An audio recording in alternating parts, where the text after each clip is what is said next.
everybody. Welcome to the 101 Small Business Entrepreneur Show that weekly we'd like to have guests on, special guests like we have today. Shane Wiseman. How you doing? I'm good. So the reason we have Shane on is that there's two facets to this. One, you have your own small business. I do. But also you're leaving to go record an album in 2 weeks. Right. So before we get too far ahead of ourselves, because I think we'll get into the album part pretty deep, but I want to give a little background on, actually, I've known Shane probably since he was 6 years old. I was young. Yeah, just wandering around. He is the son of Jeff Wiseman from Myers Jeweler. Can't see us pointing on the radio, but you know what we're doing. So I've known him since he was a kid, and then along the way, Jeff says to me, hey, Shane is coming back, and he wants to be a jingle writer and a copywriter. And I thought, that's perfect for what I do, so we can make a lot of introductions. But I want to give a background on your education behind why you did all this. Of course, yeah. I mean, it all starts back to, making the decision to go to Berklee College of Music. Don't short shrift that. Like, that's a big deal. You went to Berklee for music. I went to Berklee for music as a guitarist and songwriter, which was, absolutely incredible. And I actually had the opportunity at a jingle program. And my mentor at the time was the top jingle writer in the program, and he actually started the whole program. And just I kind of us going into developing what I want to do when I leave. It's getting close to that time, and we come up with the idea to minor in jingle writing. So he puts me in his courses, and I got to be able to study alongside one of the greatest jingle writers known to man. He's done 150 for McDonald's alone. He's done, everything in them. But he came to you, right? I mean, wasn't it something based on your musical ability? He said you have to have something to kind of fall back on. Yeah, and that starts, he was also one of my top songwriting teachers while I was there, and that was my major. And, just in those classes, we'd play tunes of our own or just singing or whatever, and he just, I don't know, he liked me. Kind of approached me. He took a shine to you and then said, we got to make sure this kid's taken care of for life. Sure. And, he did that for a handful of artists who came through there, like John Mayer, and, the list goes on. I'm sorry, did you just say John Mayer? John Mayer. Kind of skipped it. So you and John Mayer. Me and John Mayer share the same mentor. Because you kind of look alike. He's a little taller. He's going for the same look. This guy. He's trying to find. He stole your thing. Yeah, he's trying to find people who look alike. But no, what's funny is everyone always says we sound alike musically. And he's a big influence of mine, but that's just kind of where I started from, and I fell in love with the jingle business. After learning it, and it is an art, and it's crazy how effective it can be for a company. And just been grinding with it and learning the right way to approach it was incredible. Learning from John, so right. So when you come back here, the conversations we had were. And I think people should understand, you hear jingles either on the radio or TV constantly. Like, it's kind of the backbone of what reminds you of what somebody's promoting or selling. Sure. But it's such a key facet because music, and you can address this more than I can, music is like the backbone of your life. It really is. I mean, before we even started this, we were talking about, was it Blackbird Studios was where you were going to record? And of course we get in a conversation that's a Beatles song. Like, it brings people together. Yeah. And then, he starts singing the Beatles tune, it's what sticks in our head, just think about, there's music in every advertisement you do. Right. And, if there's a jingle attached to it, that's just another thing to stick in that listener's head. No one's going to be leaving or after they hear a commercial, an advertisement. They're not going to be stating in their head, oh, Myers Jewelers, come get our ring here. They're not going to be saying all the copy. They're going to be saying, experience Myers Jewelers. Which you did do. So we had, here's the interesting point. I worked on the Myers jingle probably 15 years ago. And Rosemary Clooney, who is George Clooney's aunt, I could be wrong about that, somewhere in there. So she's saying the one, we had to send it to California when you were just a boy. So we didn't come to farm it out to you. But we used that for 15 years. Right, I remember that. And then Jeff says, well, we need to freshen that up. And I'm like, okay, we can look around. He's like, no, Shane's got it. And within a day, you had it. And it's on all of that copy. Now, that worked out because we needed it, and you actually knew the guy as well. But you've used that to get in the door with other people. I mean, it's a well-known jingle now, and it's playing a million people are hearing that especially during Christmas time. Yeah, that jingle constantly. Definitely put it over the top. And if it's something that you hear too often and it gets on your nerves, you can blame Shane, because that's just what we do. Sorry, guys. But it happens. But I think, being able to, that's an established veteran person who has done jingle after jingle, has had hit music, and then it was a seamless transition. Yeah. But it's based on your background. You have a musical background, sure. which we will get into. But what I want to talk about right now is the person that's sitting out there that they can do a task. I don't look at what you do as like a task, but it's a skill. Yeah. There are people it's a service that they're not sure how to sell it.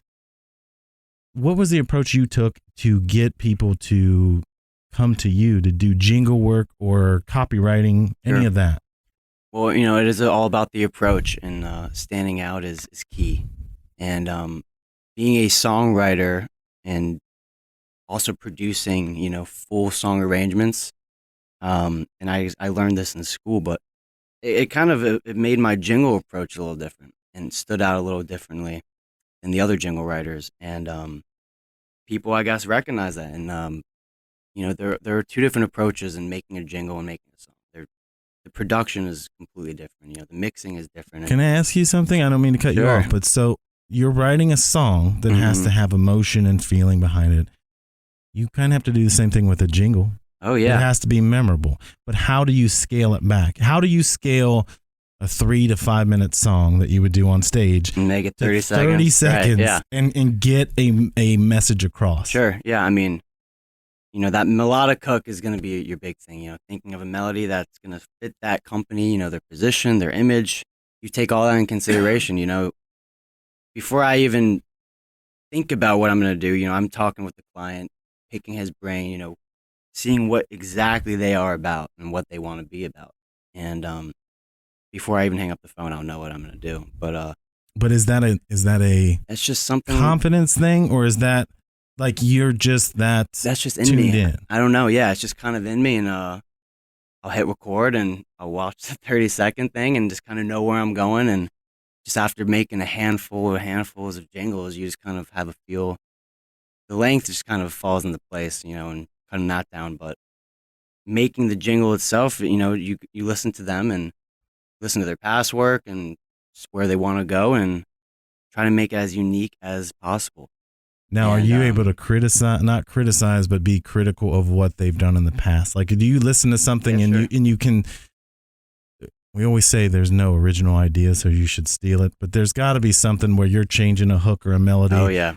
But the content's still the same, right? I mean, the idea, or do you just scrap it and say, this is my concept and I'm going to start from there? Right. Well, it depends what they want. If they're trying to completely rebrand themselves, I will help them do that in a musical way. You know what I mean? That is important.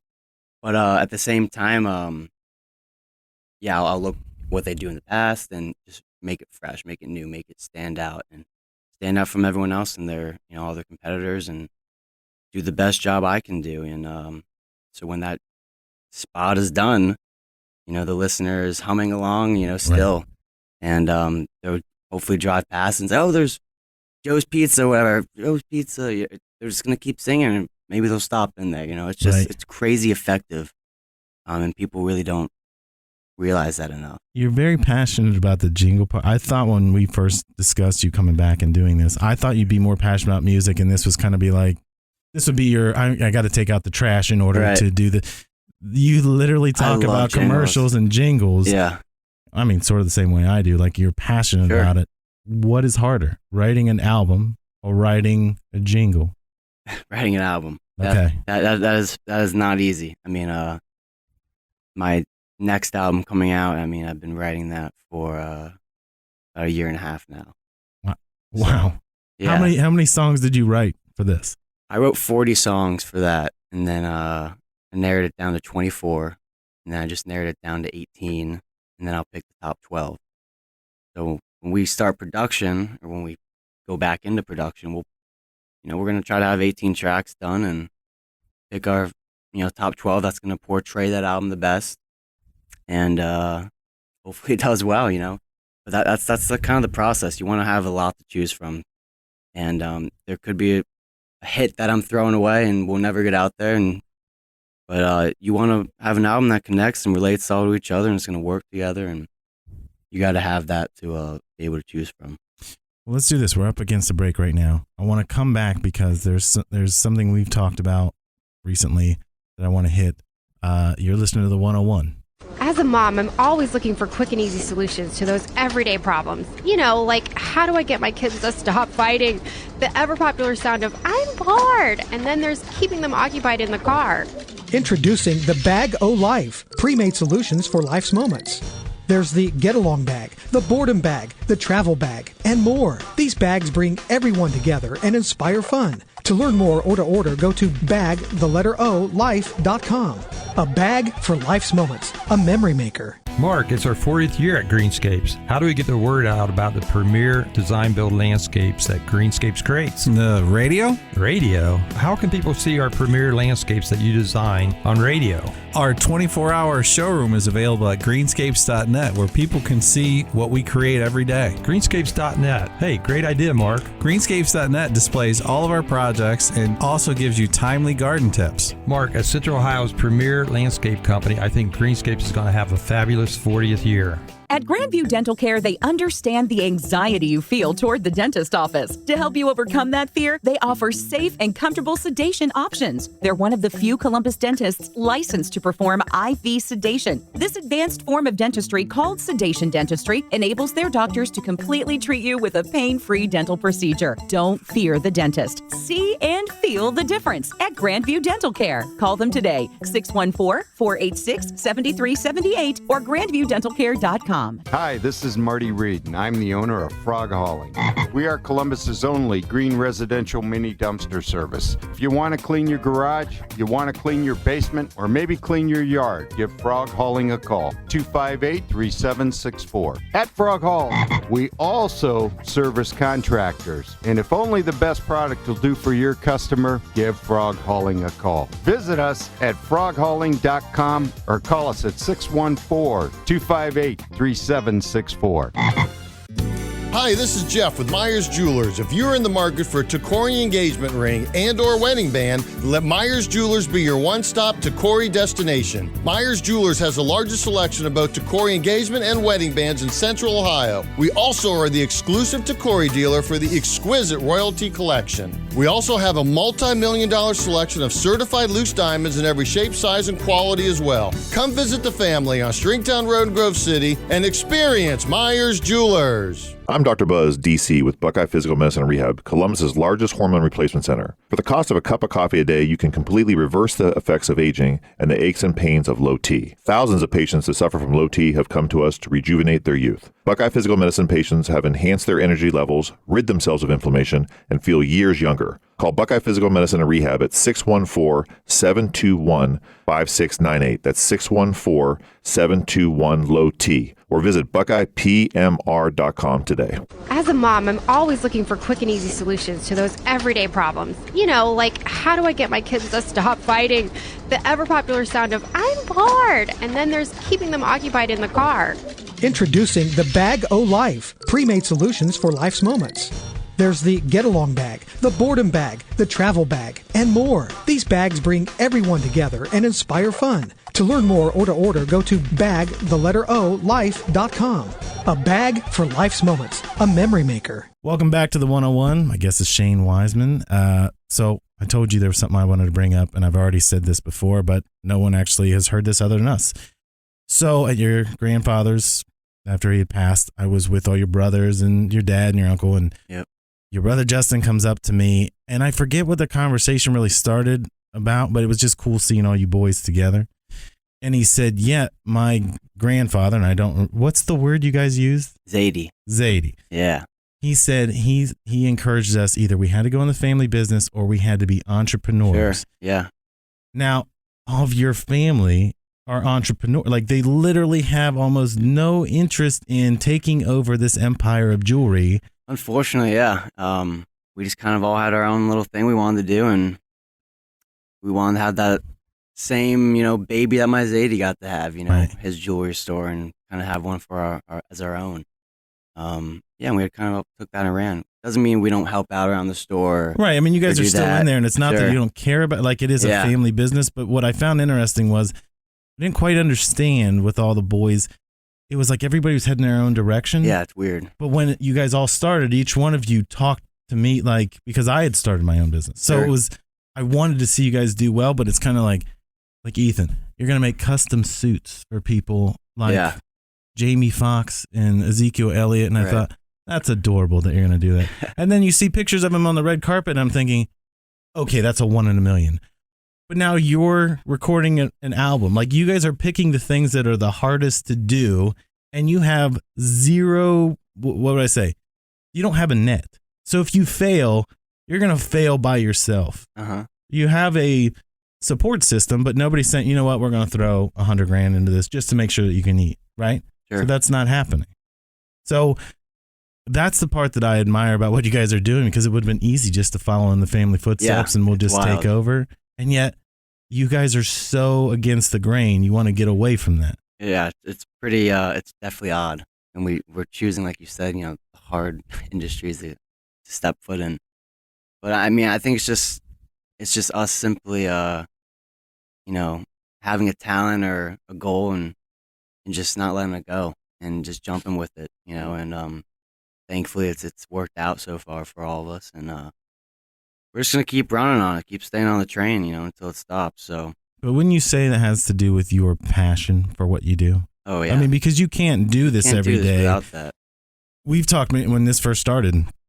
We were just looking for anybody for you to talk to. Right. You know? Yeah. But Oh, you sure. were I never remember down. that. You were always positive. And I thought, this show, what we're trying to accomplish is we want people to understand there are people that are in your situation. Don't be afraid to start. Like, what I admired about you is there was no downtime. It was every day. Like, what Right. else could we be doing? What Yep. can we be doing different? That's kind of what's led. Actually, this show is based on a lot of conversations we had where Sure. I wanted to be able to share the positivity of something that someone's creating, because you're creating constantly, right? Constantly. Yeah. Your brothers are creating constantly. Mm-hmm. There are people out there that are sitting here listening or watching on Facebook Live while I'm doing this, and they want to do something and they don't know how to get started. Right. The key is to get started, right? Yeah. You can't win unless you start. You're never gonna know until you try. Right. And obviously that motivation, that drive is gonna be the underlining factor. But yeah, don't just be afraid of something or listen to someone. If someone says you can't do something, do it. Don't listen to anyone, and you never know what could happen out of anything. And just music has been flowing in me since I was a little kid, and I just never let it go, and always had a goal. And just what it's kind of turned into is pretty crazy. But again, like I said, I'm not gonna stop. I'm gonna Right. keep going and see. Well, every but you're opportunity. seeing the fruits of your labor, because not only are you doing copywriting, jingles, Right. you're leaving for 2 weeks to record an album. And we talked about how many tracks you're going to take. Right. But, talk about, you're going off by yourself, right? To Yep. record this album. Talk Yeah. about that process, because how did they find you? Yeah, I mean, obviously, I released an EP back in August or so, which I did the production for. I did it pretty much on my own. I had some Berkeley friends help out if I didn't play the parts or whatever. But I would produce it all, mix it all, and that was kind of the big step for me, and that got out there, and which led to connections in Nashville, which eventually led to this producer Simon Felice, who did the Lumineers' last record, Cleopatra, and worked with the Avett Brothers. And the Lumineers, I mean, we're not talking about Sure, small yeah. stuff. We're talking about Big bands. people that were on the indie scene that now it's label Now time. they're selling out, And that's what ideally, are you looking to be on a label, or are you looking to be independent? I think I'm ready for a label. I've been independent for a little bit, and I'm hoping this next record is what does it. But that's the goal. That's the next goal. What's the overall goal, though? Is it, because this is what I see, a lot of people will set a goal and they'll say, as an entrepreneur, I want to open a storefront and I want to do this and this. And once they do it, they're lost because they set the goal too low. I mean, what's the goal that you want, that if you miss it, you're still going to have so many great things that happen. So if you're not John Mayer, but you're 2 steps below, you didn't fail. Exactly. Your goal should be John Mayer, right? But I mean, to talk about that. Yeah, that's what a lot of people, are always saying, like, oh, especially when I was at Berkeley, like, oh, you're trying to be the next John Mayer. I'm like, no, I'm not trying to be the next. I'm trying to be the next Shane Wiseman, and whatever that is. And I mean, it's just like, I love the band Dawes. You guys have probably never heard of them, but they're selling out theaters around the world, and making a great, great living doing music, performing, and doing all that. And it just shows there are many different levels, in making the music a career, and people don't understand that. It doesn't just have to be all out and sell out arenas, and those are the top dogs, obviously, which is the goal. But we've talked about this too, that if you're an artist, you're a brand, you're a company. So yeah. We keep bringing up John Mayer. It seems like we're obsessed with it. That I think it's because I'm looking. He's at hot right now. He got an album coming out. You got Katy Perry. But what I love about music is it's hit or miss. Either people buy your stuff or they don't. You either make it or you don't. Yeah. So you have those one-hit wonders of the world, and then you have people like The Doors, where people are still buying that stuff 40 years later. Yeah. But they're all basically their own small company. So you are your own small company 100%. 2 times over. Copywriting and jingles, and you're an artist. Correct, yeah. They're 2 separate things. I don't look at them as the same thing at all. And they're not. I mean, one you have the skill to do because of the other, having a musical background. What I'm curious about is how you feel as this is growing, because it's still in its infancy right now. As it's growing, what do you want to see come out of it? I mean, do you want to be the Lumineers, or do you want to be a regional artist? Like, how big is your goal? Yeah, I want to be the Lumineers for sure. You're gonna need some more people, but yeah. We're gonna need some more people. But no, I'm trying to be as big as I can be. Whatever that means, and whether that's selling out the Newport or selling out nationwide. I want to do music for a living like I am now, and keep that up. And you should tell people how old you are. We skipped that. I mean, you're not. I'm a young guy. kid. You're a young guy. I'm 22, so I mean, I got a lot of years left in me to do this. I mean, a lot of these. I mean, Lumineers, like, they have 2 albums out. They're a young band, and they're in their 30s. So, like, yeah, I got into it young still. I mean, but you also started as a business owner. I mean, you got into it as a business owner, 100%, while you're still chasing this other goal. Yeah, you can do both, but as both of them grow, you'll be in charge of your own shop, where you're going to say, I might not be writing every jingle or singing them, but you're giving other people like yourself a chance to grow. Exactly. Giving other people the opportunity eventually is the goal. And getting like-minded people that understand your vision and your passion. That's why I think this is important, is because it's not, we could have just had you on here playing songs and it would be great. Yeah. But it wouldn't have told people who you were and what your goals are. And I think the copywriting and jingle, for what I do, like, it's a very important thing. It's huge. I mean, especially the copy part. I mean, every single advertising. I can't write another spot. I just can't. It just makes me crazy. Right. But something I had mentioned to you a long time ago was, you write so many of these, you're writing them in your voice. You said something earlier where you're talking to a client and immediately hang up because you're in their head. Mm-hmm. You're crafting their message the way that they would want it. I'm beyond that point, because if I'm talking to 5 or 6 people, it's now in and I'm just writing. Right. You're creating something that is, I mean, if it's bad, they're going to tell you right off the bat. Mm-hmm. If it airs and it's bad, it's even worse. But you're not producing that because you're putting in the time and you're putting in the work. Right. Yeah. So the other part I wanted to get into was, so you're going to tell me about you said you're spending 2 weeks to record this album? 2 weeks, yeah, in the Catskills Mountains up in New York. And what are those days like? Are they 8-hour days? Are they 2-hour days? They're 12-hour dadays. We're going to be recording music and breaking down this album song by song, lyric by lyric, note by note, 12 hours a day for 2 weeks. And but that's not the end of it, right? Because you've got to come back, right? So you'll do this for 2 weeks straight, and then you still have other work to do. Oh my God, yeah. That's just the production end. So on top of that, I was watching a documentary on Oasis, how they recorded an entire album. A month later, they listen to it back and it's all wrong. And they have to do it all over. They have to move sound studios, all this other stuff. How do you feel about putting in 12-hour days and someone goes, about 2 of those are usable? Yeah, wouldn't that suck? Yeah, that's not what we want, obviously, but, you never know. And I've heard stories where, just like that, an artist will have a full album done and they'll just go back and do it and listen and just be like, I don't like this at all. And they'll just go in and completely, refine it. But, I'll have days like that too. I'll wake up completely hating these songs, not wanting to record them at all. And then I'll wake up just thinking it's going to be the next hit. Right. So that's just the life of an artist too. And hopefully I'm not in that mindset during production. But yeah, it's long days and you do this to make the best product. It's a 60-hour work week. You got to be focused the whole way through and make sure you don't come across a problem like that. So that's what the producer's there for too, to stand by my side and put 2 heads together. So what will you deem as successful? What is the success of, after you've recorded this, what is that measuring stick?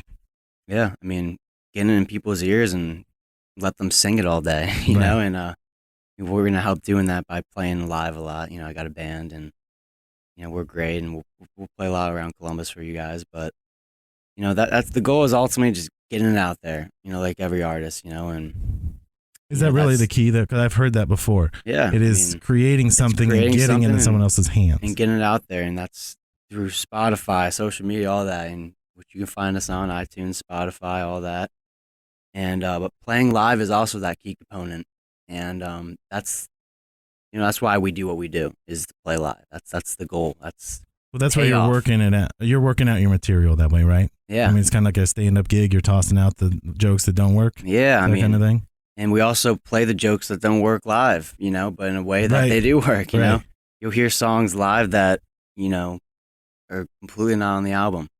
That's just because we have so many songs to play. But that's just, the beauty of playing live is you can stray off of what the song already is.